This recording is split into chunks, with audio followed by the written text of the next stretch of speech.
All right, everyone, now it's time to talk about Joey Biden and his whack-ass speech the other day in which he, again, and Kamala echoed this as well, essentially it was Trump bad, orange. Don't look at the inflation numbers, folks. Don't think about my complete failure on COVID and my 180 to admitting that I can't solve the problem, even if I keep tweeting to my lower info voter fans, the remaining ones that are still there, that I intend to defeat the virus.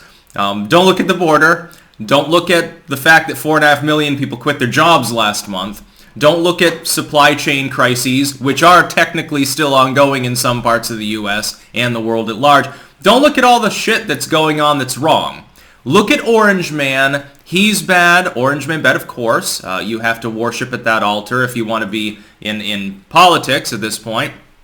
Don't talk about, by the way, Hillary or Stacey Abrams in the context of this quote. But you can't love your country only when you win. But this is being Astroturf. Link in the description, archived, of course. CNN especially, because they are now part of the state media. Literally, Darcy has openly acknowledged the fact that CNN coordinates with the Biden camp with regards to economic news. My question is, would a reasonable individual suspect that doesn't extend to COVID news or to January 6th news? Of course it does. CNN also took marching orders from the Hillary Clinton campaign. And Hillary Clinton, meanwhile, when we talk about the idea of accepting the elections, as though Trump didn't accept the election up to and including attempting to stage a coup, which never happened.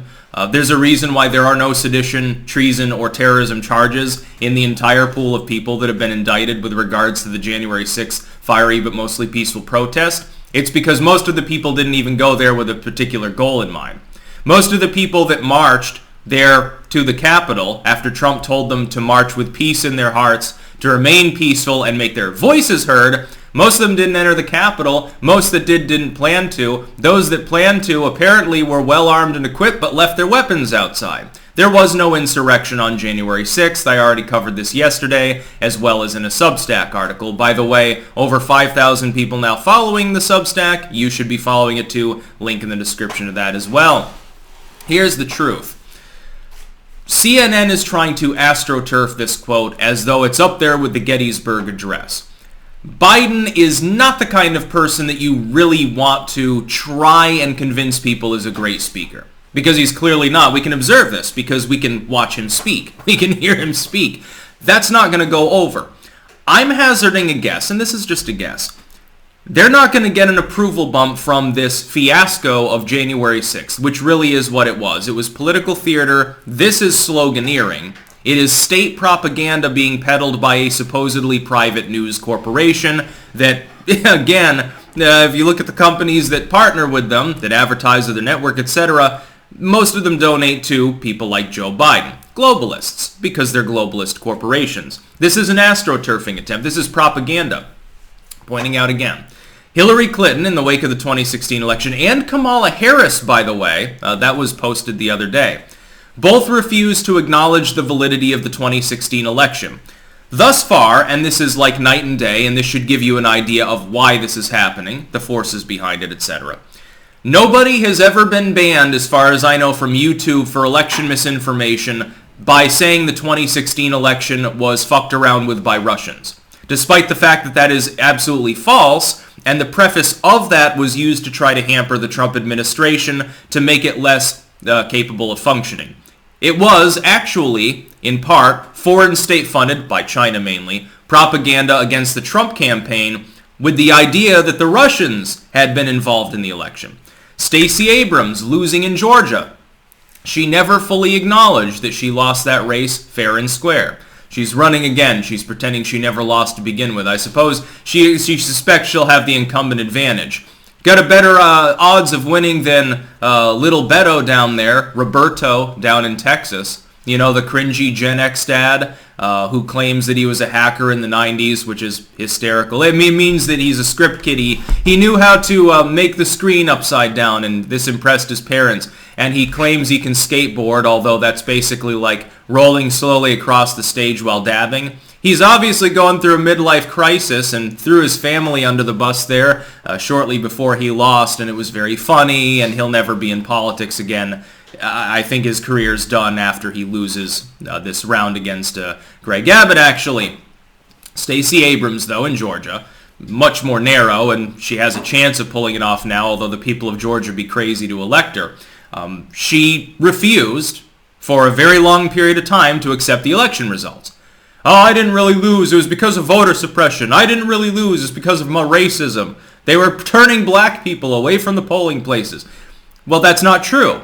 Once again, though, in that election, despite the risk of attempts by people to be violent, much like they were in 2016 when Trump was elected, do you remember the riots in Washington, D.C. after Trump was inaugurated? Do you remember how people were attacking businesses, assaulting people, throwing shit at the cops, and burning things? Do you remember that? The tens of millions in damage and hundreds of injuries that resulted?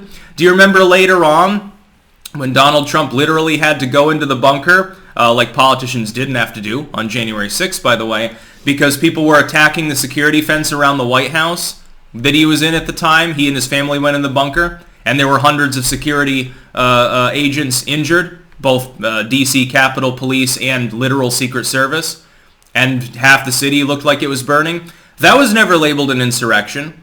Oh, this evil Trump, he did something that we don't like. We're going to burn D.C. to the ground. As far as I know, nobody was charged with terrorism. At the end, by the way, of the January 6th Commission's findings, they will try to insinuate that Donald Trump whipped up a coup, and the Senate will exonerate him of this. There will never be a criminal probe because it is self-evidently not the case. You will never get the full details from the House unless in the midterms the Republicans completely overrun it and attempt to intercede in the proceedings, which would look partisan and not be the best of ideas maybe, unless it's just to end the debate once and for all, because that would countermand the narrative. The narrative, and they're talking about Sean Hannity right now, of all people, as though he had some special inside knowledge that there was going to be a coup attempt or something, which is completely stupid and brain dead on every possible level, but liberals, they're now applauding Dick Cheney, so the intelligence thing has gone out the window, unfortunately. My fellow liberals, I guess I'm the only one left. I feel like I'm literally the only person from that old guard millennial liberal bloc that is still genuinely anti-war and understands how evil Bush and Cheney and these people were. But anyway, if we look at the situation for what it really is, it's horseshit. You're not going to get an indictment of Trump. You're not going to get terrorism indictments on any of the defendants, or maybe only a handful of them. The FBI has already basically cleared the air on that one. In their initial report many months ago, like, hey, most of these people weren't even organized, let alone, planning an insurrection. Well, that should have been the end of it right there. Biden's quote here, you can't love your country only when you win. Okay.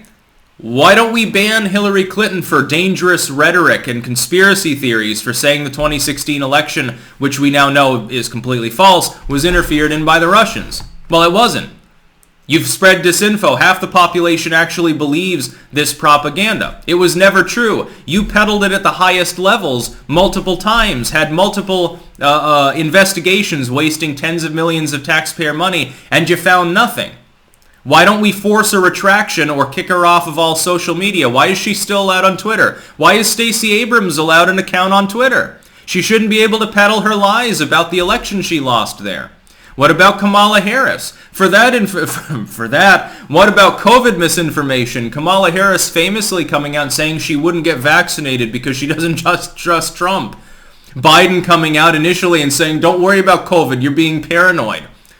Nothing ever came of these things. By the way, he was technically right at the time. The funny thing is the Democrats were right in February for the wrong reasons. That's the funny part. That's about all. Peace out.